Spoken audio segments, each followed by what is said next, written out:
Day 4 at the championships here in Portugal meant the days of the semi-finals. And we'd like to start today with the women's semi-final, Germany against Sweden. Germany, of course, the high favorite for gold. Sweden, to my point of view, a little bit the surprising team. By reaching the semi-final, they proved that there is a very, very strong team.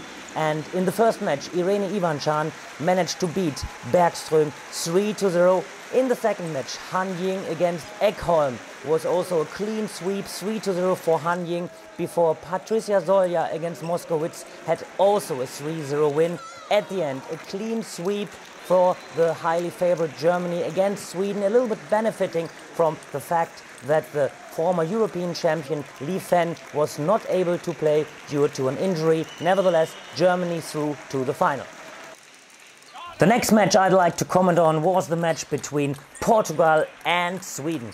And this was really a highly interesting battle between these two teams. Portugal, the host nation, against Sweden, who's known to play on the highest level, always at big tournaments. And this time, Portugal was ready to face the challenge of Sweden. In the first match, Monteiro was able to beat Kristian Karlsson 3-1, but it was really a little bit like the match from good old times, because especially in the fourth game, it was 19-17 for Monteiro, and it seemed like both had the feeling they want to play till 21. At the end, João Monteiro managed to win Karlsson 3-1, 19-17, after needing 10 match balls before saving the first win for Portugal.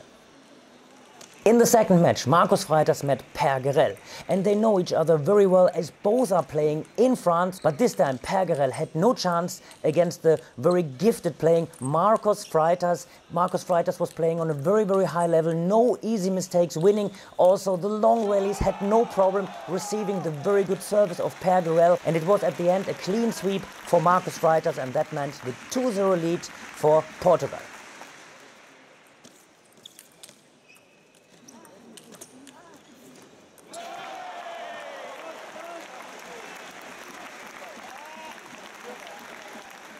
After the 2-0 lead of the Portuguese team, everybody expected Tiago Apolonia, the currently number 22 in the world ranking, to beat Persson from Sweden. But Persson had a different idea. After being down 2-2 and 9-5 for Tiago Apolonia, everything looked in favor for the Portuguese player. But then Persson fought back, came back into this match, and after saving one match ball at the end, he managed to beat Tiago Apolonia 3-2, and that meant that Sweden was back in the game.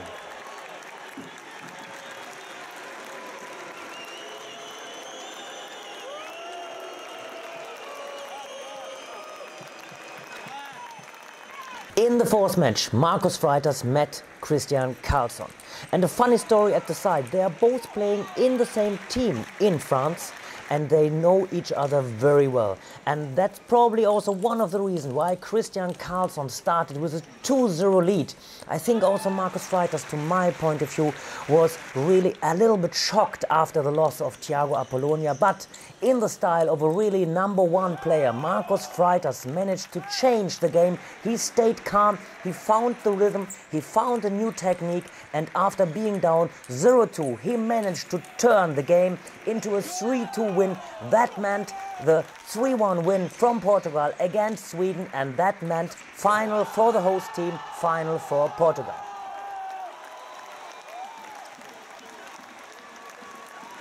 The next match I'd like to comment on was the match between Germany and Croatia. Croatia was already celebrating this semi-final because last time they won a medal in European team events in 2007, but they were ready to challenge Germany. And in the first match, Gacina met Steffen Mengel. And we all know that Andrej Gacina didn't lose one match so far, and also Steffen Mengel had to accept the superior shape of Gacina by losing against Gacina 3-1, and that meant the 1-0 lead for the team of Croatia. After the German team has been down 1-0, Timo Boll entered the box in his match against Ruiwu, and the task was clear. Timo Boll had to equalize for his team, for the German team, and he did that in a very impressive way. His 3-0 win meant the 1-1 between Germany against Croatia.